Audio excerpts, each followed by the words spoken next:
Good evening, class. My PowerPoint is Max Weber's Classifications of Authority for our sociology class. So I will start off with giving a little background and introduction on Max Weber.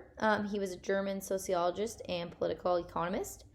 He referred to power as the ability to exercise one's will over others.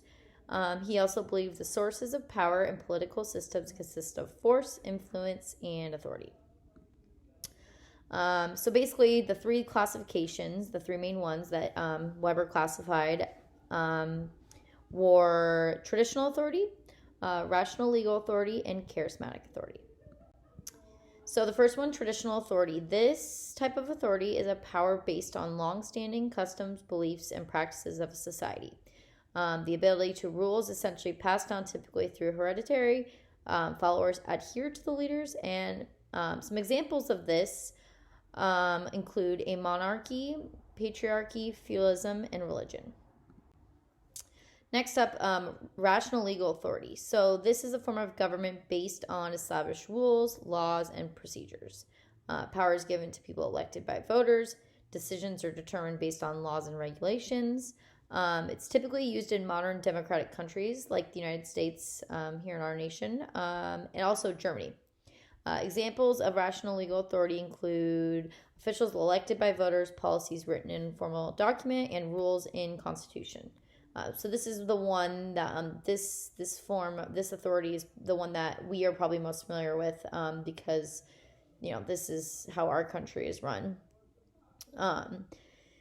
Next is charismatic authority. So this type of authority is known as power that derives from the charisma or personal qualities of a leader. Charismatic individuals possess extraordinary personal qualities, resulting in followers who admire them and follow their requests. According to Weber, he believed that this authority is less stable than traditional legal rational authority. Examples include Martin Luther King Jr., Buddha, Lincoln, and several kings and queens of England. Okay, so the most efficient form of power. So in my opinion, after, doing the research and becoming more familiar with all three of these, I believe the legal rational authority seems to be the best type of authority to maintain a stable and functioning society. This is also due to power within the people and having the freedom to vote and form an opinion. So I think it's nice that, society is able to also have the opportunity to, vote or give their input and, have a say in some of these different political topics and things that come up in our issues that come up in our society. This form of government is efficient due to its stability and adaptability. Okay, here I just put a quote when I was doing research that I thought stood out to me, that Max, stated by Max Weber. It says, in rational legal authority, obedience is owed to the legally established and personal order.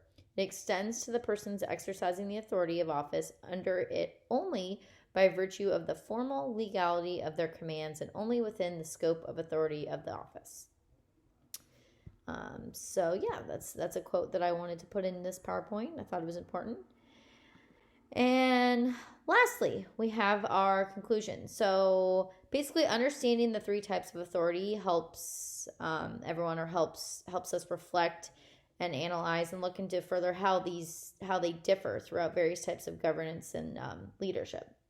And it's important as a society to understand the history and sources of power in political systems, so that everyone has the equal opportunity to vote or give their input. I believe that's super important because, not all countries operate that way. And so being able to, be in certain systems where you have that freedom, it allows for a more functioning society. Then last is the references. And, some of these I found after doing the research, and the other one is our book. And yeah, that's it. So thank you.